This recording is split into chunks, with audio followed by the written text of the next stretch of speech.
Praise the Lord. Hallelujah. It's good to praise the Lord and worship Him. और ये मनभावनी बात है कि हम परमेश्वर की उपस्थिति में रहें और प्रभु की नज़दीकता में अपना जीवन व्यतीत करें। एक बार फिर से मैं आप सबका स्वागत करता हूँ परमेश्वर के वचन के अध्ययन में। परमेश्वर के वचन में से जो आज मैंने वचन लिया है, बहुत सारे लोगों के अपने अपने मत हैं और बहुत सारे लोगों के अपने अपने विचार हैं।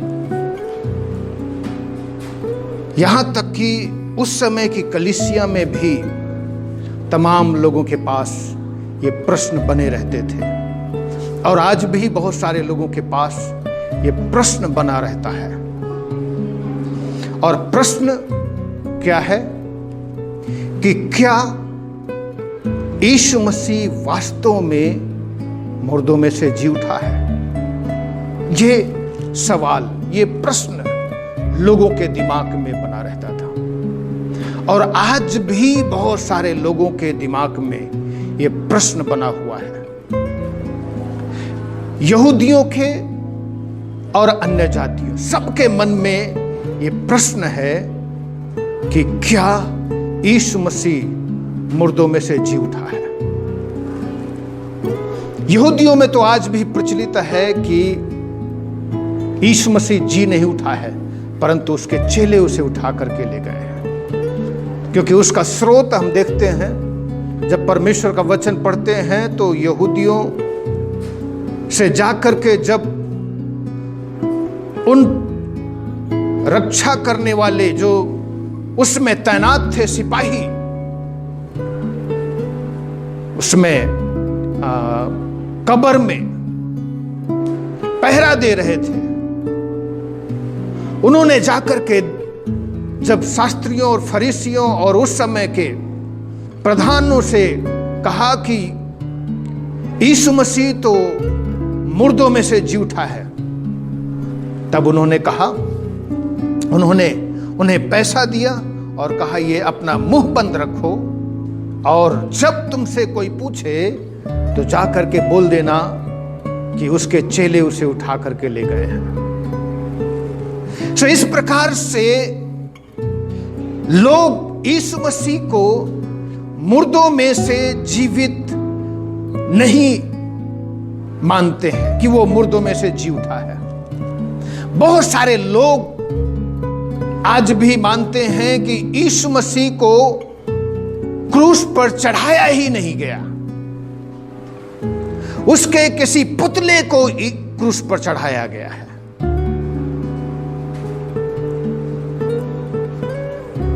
और चूंकि उसके पुतले को चढ़ाया गया है, इसलिए मुर्दों में से जी उठने का सवाल ही नहीं। उस समय की फिलॉसफी, जो यूनानियों का दर्शन था, उस समय की जो का दर्शन शास्त्र भी, क्योंकि उस समय के बहुत कई ग्रुप थे दर्शन शास्त्र के। सो दर्शन शास्त्र भी इस बात का इजाजत नहीं देता था कि यीशु मुर्दों में से जी उठा है। और उस समय की तो फिलॉसफी, जो दर्शन शास्त्र था, उन्होंने इतना प्रभावित किया, यहूदियों को इतना प्रभावित किया और उसके साथ साथ क्रिश्चियन लोगों को, मसीहियों को बहुत प्रभावित किया। और यही कारण था कि यहूदियों में से दो ग्रुप बन गए। एक तो फरीसी कहलाता था और दूसरा सदूकी कहलाता था। फरीसी लोग तो विश्वास करते थे कि स्वर्ग भी है, नरक भी है, स्वर्गदूत भी है, परमेश्वर भी है और मुर्दों में से जी उठना भी है। लेकिन सदूकी लोग इस बात पर विश्वास नहीं करते थे। वो नहीं मानते थे कि स्वर्ग भी है, नरक भी है। वो नहीं मानते थे कि स्वर्गदूत भी है और मुर्दों में से जी उठना भी है। क्योंकि उस समय की जो फिलॉसफी थी, यूनानियों का जो दर्शन शास्त्र था उन्होंने बहुत ज्यादा प्रभावित किया था। और यही बात उस समय की कलीसियाओं में भी प्रभाव डाल रही थी। ये बात कि क्या वास्तव में यीशु मसीह मुर्दों में से जी उठा है। और इस बात को पौलुस कलीसिया को लिखता है। कुरिन्थियों की पहली पत्री उसका 15 अध्याय 12 वचन से लेकर के हम 19 वचन तक पढ़ेंगे, जो अनुच्छेद मैंने लिया है। इसलिए जबकि मसीह का यह प्रचार किया जाता है कि वो मरे हुओं में से जी उठा है, तो तुम में से कितने कैसे कहते हैं कि मरे हुओं का पुनरुत्थान है ही नहीं। यदि मरे हुओं का पुनरुत्थान नहीं है ही नहीं, तो मसीह भी नहीं जी उठा। और यदि मसीह नहीं जी उठा तो हमारा प्रचार करना भी व्यर्थ है और तुम्हारा विश्वास भी व्यर्थ है, वरन हम परमेश्वर के झूठे गवाह ठहरे, क्योंकि हमने परमेश्वर के विषय में यह गवाही दी कि उसने मसीह को जिला दिया। यद्यपि नहीं जिलाया, यदि मरे हुए नहीं जी उठते और यदि मुर्दे नहीं जी उठते तो मसीह भी नहीं जी उठा।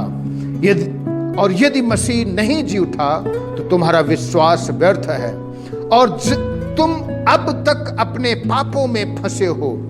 वरन जो मसीह में सो गए वो भी नष्ट हुए। यदि हम केवल इसी जीवन में मसीह से आशा रखते हैं तो हम सब मनुष्यों से अभागे हैं। प्रश्न था इन कुरिन्थियों की कलीसिया के विश्वासियों के पास कि वास्तव में क्या मसीह अर्थात यीशु मुर्दों में से जी उठा है। तो पौलुस इस बात का जवाब देते हैं। परमेश्वर का सेवक पौलुस जो प्रेरित हैं वो इस बात का जवाब देते हैं कि यदि मरे हुओं का पुनरुत्थान है ही नहीं तो मसीह भी नहीं जी उठा।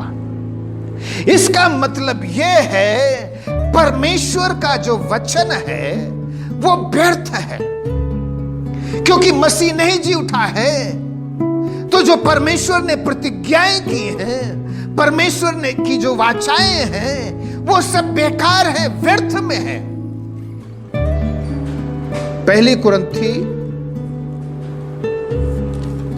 15 अध्याय के 3 वचन में लिखा है, इसी कारण मैंने सबसे पहले तुम्हें वही बात पहुंचा दी जो मुझे पहुंची थी कि पवित्र शास्त्र के वचन के अनुसार यीशु मसीह हमारे पापों के लिए मर गया और गाड़ा गया और पवित्र शास्त्र के अनुसार तीसरे दिन जी उठा। पवित्र शास्त्र के अनुसार यीशु मसीह जी उठा है। परमेश्वर का सेवक यहां पर स्पष्ट बता रहा है, पवित्र शास्त्र में इसका वर्णन है कि वो मुर्दों में से जी उठेगा। हालेलुया। मेरे प्रियो, स्पष्ट है अगर हम प्रभु का वचन पढ़ें, उत्पत्ति की पुस्तक उसका 2 अध्याय